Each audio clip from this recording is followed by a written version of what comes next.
दोस्तों, ये चुनाव है। मंदिर परिसर में राजनीतिक मीटिंग नहीं, ना राजनीतिक मीटिंग नहीं थी। इस देश में अगर कोई काम कर सकता है तो नरेंद्र मोदी और अमित शाह ने।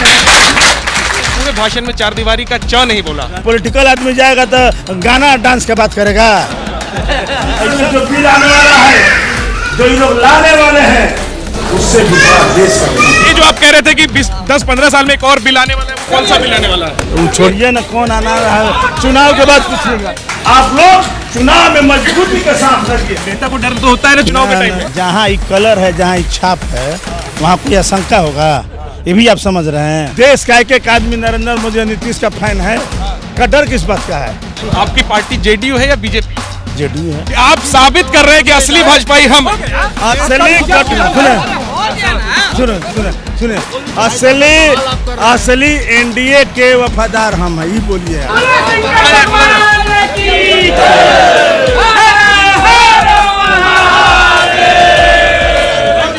हम बिहार के सासाराम में हैं। सासाराम शहरी सीट की ये तस्वीर है जहां पर कि जेडीयू के उम्मीदवार यानी एनडीए के उम्मीदवार एक बैठक कर रहे हैं मंदिर परिसर के अंदर, और ये बैठक हो रही है बीजेपी के कार्यकर्ताओं और जिला पदाधिकारियों के साथ।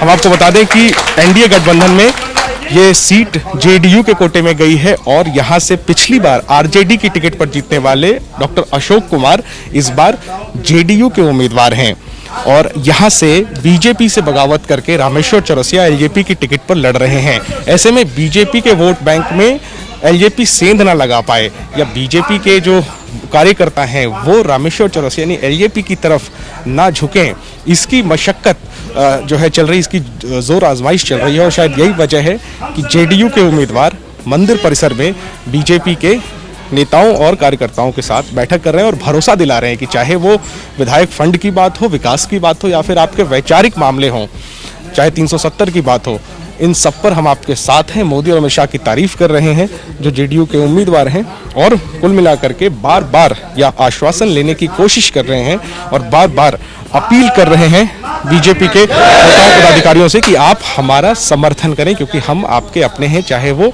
वैचारिक मामला हो या फिर क्षेत्र के स्थानीय मामले।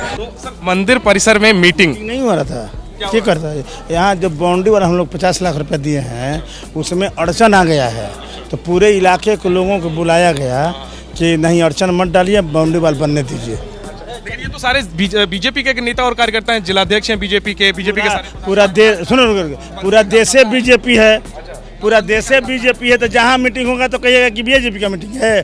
पूरा देश नरेंद्र। राजनीतिक मीटिंग नहीं थी ना, राजनीतिक मीटिंग नहीं थी, चार दीवारी की मीटिंग थी। लेकिन आपने अपने पूरे भाषण में चार दीवारी का च नहीं बोला। बोले हैं, अरे ना आप बोले हैं 50 लाख रुपए चार दीवारी के लिए दिलाया गया, रुका है। सारा तो पॉलिटिकल स्पीच था आपका। पॉलिटिकल आदमी जाएगा तो गाना डांस की बात करेगा।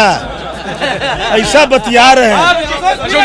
अशोक जी आप पिछली बार आरजेडी से जीते थे, इस बार आप जेडीयू से उतरे हैं और सबको मालूम है कि रामेश्वर चौरसिया जो बीजेपी के नेता हैं वो एलजेपी से लड़ रहे हैं। क्या आपको किसी प्रकार की आशंका है बीजेपी के काडर के टूट में, बीजेपी के वोटरों में टूट में, जिसकी वजह से आप ये सब कर रहे हैं? जहाँ ये कलर है, जहाँ ये छाप है, वहाँ कोई आशंका होगा?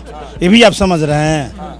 देश में, दुनिया में जो 370 धारा हटा तो हल्का मच गया, इतने ताकतवर आदमी के साथ रहने पर भी कोई आशंका होगी? देख लीजिए इसको। सुनिए, ठीक है, आपकी पार्टी जेडीयू है या बीजेपी है? जेडीयू है।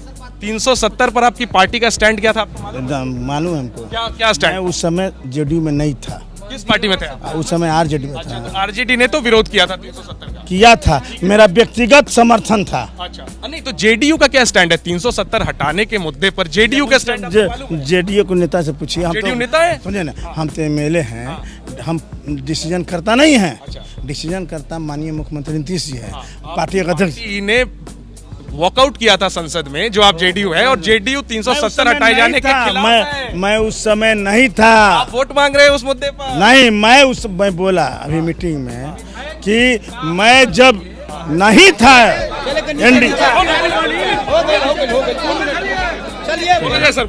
मैं नहीं बोलेंगे।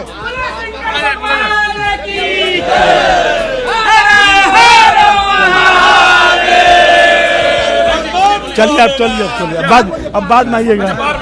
और ये जो आप कह रहे थे कि 10-15 साल में एक और बिल आने वाला है, वो कौन सा बिल आने वाला है? तुम छोड़िए ना, कौन आना है चुनाव के बाद पूछिएगा नाराज हो गए आप? ना।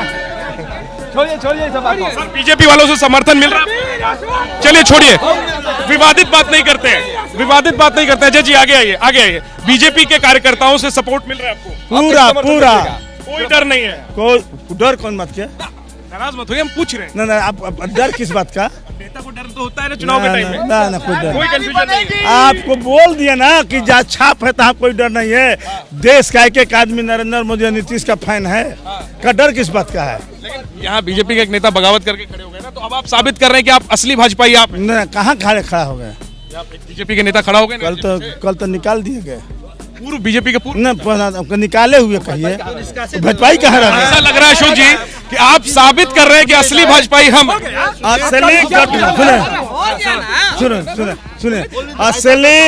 असली एनडीए के वफादार हम हैं, ये बोलिए आप। काहे को पार्टी में बांट रहे हैं? आप समान नागरिक संहिता के भी पक्षधर हैं? जो हमारा पार्टी निर्णय लेगा मैं उसके पक्ष में रहूंगा। पार्टी 370 हटाने के खिलाफ थी, आप उनसे पूछिए फिर वही आपसे। चलिए ऑल द बेस्ट, शुभकामनाएं हमारी। ये अशोक कुमार हैं, वर्तमान में एनडीए के प्रत्याशी सासाराम विधानसभा से। पिछली बार ये आरजेडी की टिकट पर जीते थे, इस बार जेडीयू से उम्मीदवार हैं और यहां पर बीजेपी के नेता रहे रामेश्वर चौरसिया बगावत करके एलजेपी से खड़े हो गए हैं। जाहिर सी बात है, दिलचस्पी है कि क्या बीजेपी के वोटरों में, कार्यकर्ताओं में टूट होगी, और ऐसा ना हो इसकी कोशिश हो रही है जेडीयू की तरफ से, जेडीयू उम्मीदवार की तरफ से। और जाहिर है बीजेपी गठबंधन में है तो जो पदाधिकारी हैं वो भी उसमें उनका साथ दे रहे हैं। और इसीलिए सासाराम शहर के एक मंदिर में एक राजनीतिक बैठक की गई थी, जिसमें कि उम्मीदवार ने बार बार ये समझाने की कोशिश की कि वैचारिक तौर पर भी हम आपके साथ हैं और विधायक के तौर पर भी अगर हम बने, पहले भी काम किया है, आगे भी काम करेंगे। तो दिलचस्प लड़ाई है बिहार में, और खासतौर पर उन सीटों पर जहां पर बीजेपी के बागी एलजेपी की टिकट पर चुनाव लड़ रहे हैं। कैमरा पर्सन अजय तिवारी के साथ जैनेंद्र, एबीपी न्यूज, सासाराम।